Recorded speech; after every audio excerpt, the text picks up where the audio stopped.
Alright, this is GSU weather with the 6:30 p.m. update. What we're looking at right here is the 5 p.m. advisory for Hurricane Irma from the National Hurricane Center. The location is 18.8 degrees north, 65.4 degrees west. The winds are still at 185 miles per hour with gusts up to 225 miles per hour. The movement is still at west-northwest at 16 miles per hour. And the central pressure is still at 914 millibars.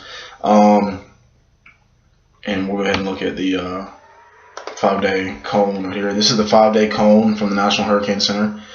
As you see, it's changed drastically since yesterday, especially. Anywhere you see the cone is where the center could possibly be at that time, and obviously impacts are further away from the center, but this has just been a trend in the models, and the forecast from the National Hurricane Center is picking up on that. And yes, for the people, the majority of my listeners are Georgia Southern, you see a major hurricane off the coast of Georgia. Now, yes, it could be there on Monday, but it could be anywhere in that cone. I'll talk about more of that later. Alright, here's the satellite right now of Hurricane Irma as it passed over the islands last night and earlier today, and is just north of Puerto Rico. And now this is where the material that I was talking about earlier that I was going to get into. Alright, this is a PowerPoint presentation from the NOAA office in Charleston, which is in charge of the Savannah-Statesboro area. Alright, and they made this, and so I'm just going to go, kind of go through it about what they're saying at this point. This came out at 3 p.m. today. The next one will be at 3 p.m. tomorrow. So let's get into it. Alright, so here's the main points. For the hazard of wind impacts, there is potential for major wind damage. Location at this time, it could be anywhere, but especially along the coast. Timing, Sunday night into early Tuesday. Storm surge and inundation. There is potential for major inundation of ocean water anywhere along the coast of southeast South Carolina or southeast Georgia. The timing is Sunday into Monday night. Flooding rain. There is potential for significant amounts of rainfall that could lead to flash flooding anywhere across southeast South Carolina and southeast Georgia. The timing is Sunday into Monday night. Tornado threat, which is not really talked about a lot when you're talking about hurricanes, but it's there. There is potential for elevated threats from tornadoes anywhere across southeast South Carolina and southeast Georgia, Sunday into Monday night. Marine, like high surf and stuff like that. There's potential for very dangerous conditions. All water coastals and near shore waters, Saturday into Tuesday. And beach surf, life-threatening surf conditions possible anywhere along the coast of southeast South Carolina or southeast Georgia, Friday into Tuesday. And right here, it just gives an overall scenario of what we're looking at right now.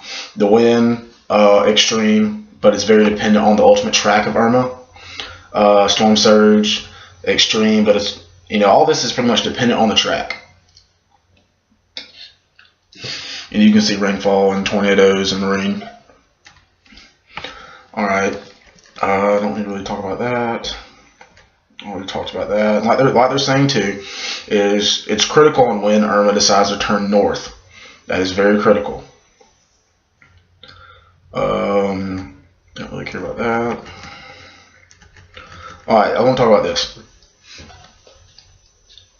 In previous videos, I talked about different scenarios of what could happen and what that would mean for us, but this is a visual, it's easier to use.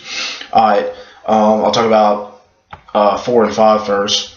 The one far to the east or far to the west where it hits Panama City, I do not see that as a very likely scenario, so I really won't talk about that. The one where it goes off the coast, it is a possible scenario, but not as likely as 1, 2, and 3. Alright. The first case scenario where it goes up on the west side of Florida and hits the Big Bend of Florida, then comes on shore and then comes into Georgia, it would be more of a tornado and heavy rain threat. Also, it's this is still likely. The two most likely scenarios at this point are case scenario 2 and 3. All right, case scenario 2, the hurricane gets a little bit further west and goes up the spine of Florida, and I think we would see tropical storm force winds here. I don't know about hurricane winds. If you're near the coast, though, I definitely could see hurricane winds out of scenario 2. Third case scenario is the worst case scenario for the southeast. The storm stays off of land and doesn't lose much strength, and you know that is the worst case scenario. Obviously, it says that. But I think we'll move on, and you know, these are just scenarios. There's no real need to get bogged down in one scenario. Just talking about what I just talked about. Yes, as you see, the next briefing update is at 3 p.m. Alright, so we're going to move into some weather models now. We're going to move into the GFS. At the very bottom of the screen, you can see where Irma is. I'm going to move it forward in time. Oh, I'll get it there. And this GFS run, just like the last and the previous one, it removes it just near Miami, but not onto the Florida Peninsula, and then brings it up somewhere into southeast Georgia or southeast Carolina. And this would be devastating, but this is, like I've said before, this is not a forecast. It's just a guidance tool, and there's many guidance tools out there. What you look for is when a bunch of these guidance tools start pinpointing on one location and one area, that's when you got to kind of start getting concerned with something. And the European model from earlier today is doing just that. You know, it brings it up, and it brings up into the same area that the GFS is saying, and this is also backed by other hurricane models. As you see, it's pretty stuck on right now that it's going to hit somewhere in southeast South Carolina and southeast Georgia. But like I said, these change every 6 hours. But what I want to go over right now is, I've said in every video update, now is the time to prepare. Now is the time to prepare. You know, look over hurricane safety checklists. They're all over the internet. Look up at your local NOAA office, and they have a whole bunch of checklists for you. And